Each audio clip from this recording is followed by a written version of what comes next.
Zee 24 तास एक पाऊल पुढे। राधा ही बावरी ही मालिका आता खरोखरच रंजक वळणावरती आलेली आहे। एकीकडे केदारला येणाऱ्या झटक्यांमुळे त्याचे घरचे आणि राधा अडचणीत आलेली आहे, तर दुसरीकडे राधाची धाकटी बहीण गार्गीनं सगळ्यांचीच झोप उडवली आहे। काय वागतेस तू? जराची नाही स्वतःच्या मनाची तरी बाळग। हे हे हे संस्कार आहेत आपल्या घरचे। अगं आता तरी शहाणी हो। अगं काय गरज काय होती एवढ्या रात्री 1 वाजता लपून छपून फोन करायची? कारण मी प्रेग्नेंट आहे। राधाची बहीण गार्गी घरात हा गौप्यस्फोट करते तेव्हा सरिता आणि रजनीशना धक्का बसतो। ऋषीपासून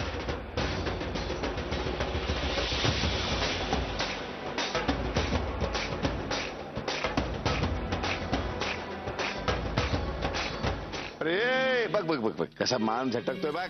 दुसरीकडे दादा केदारला उपसवण्याचा प्रयत्न करतात आणि इथे घडतं हे असं। तुम्हाला सगळ्यांना ना मूर्ख बनवतोय, हा मूर्ख बनवतोय आणि तुम्ही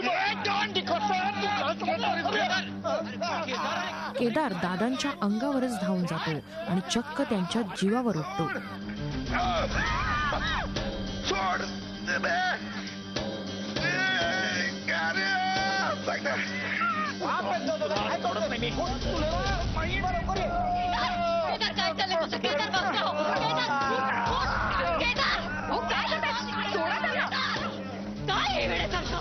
एक गोष्ट लक्षात घ्या, तुम्हाला मारणारा केदार नव्हता, राघव होता, राघव मंत्री। ते नाही ग बाई, हे सगळी नाटकं आहेत त्याची, नाटकं आहेत सगळी त्याची। हसवताय तुम्हाला तो आणि तुम्ही मूर्ख बनताय। तुम्ही तरी समजावा ना दादांना। माझ्या खुर्चीत बसली समजवा, मला समजवताय। वैद्य आहे मी, वैद्य, आणि त्या केदारचा बाप। त्यानंतर संतापलेल्या दादांना अस्वस्थ वाटू लागतं आणि ते कोसळतात। हजारो वेळा तुम्हाला लोकांना सांगितले पण तुमचा विश्वास नाही माझ्यावरती। एक दिवस ना तुम्हाला तो माझा विश्वास खरा करून दाखवेल की नाही बघा।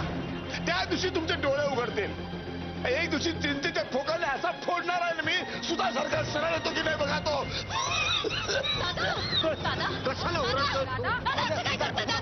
आत्ता कोण आलं?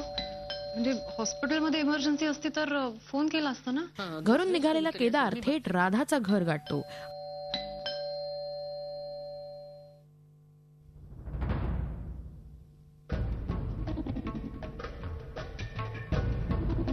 आणि इथे घडतं हे असं। राधा,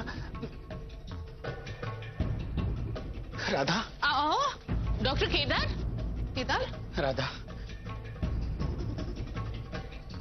केदार, तू चल, आपल्याला लग्न करायचं आता। केदार? चल तू, नाही काही बोल नकोस, चल तू। केदार,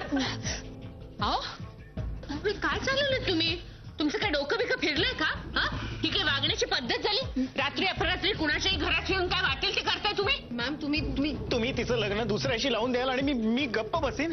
नाही, राधा दुसऱ्या कोणाची होणार नाही। ती माझी आहे, ती माझीच राहणार। अंडरस्टँड मला। मिसेस कपूर, तुम्ही हे चांगलं नाही केलं, तुम्ही हे चांगलं नाही केलं, तुम्ही चांगलं नाही केलं। केदार, मी डॉन डिकोस्टाला मिळालेल्या, तुला माहितीये, तुम्हाला सोडणार नाही मी। हा राघव मंत्री डॉन डिकोस्टाच्या खूप पुढे, कळलं? केदार, केदार,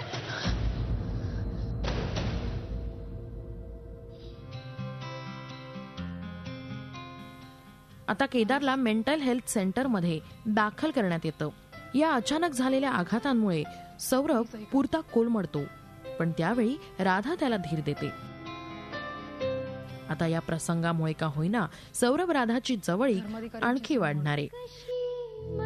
तसंच कथानकातले हे ट्रॅक्स मालिका आणखी रंजक करणार आहेत। तेव्हा सौरभ राधाच्या प्रेमात येणारे हे अडथळे ते कसे पार करतात पाहूयात। झी 24 ताससाठी ब्युरो रिपोर्ट, मुंबई।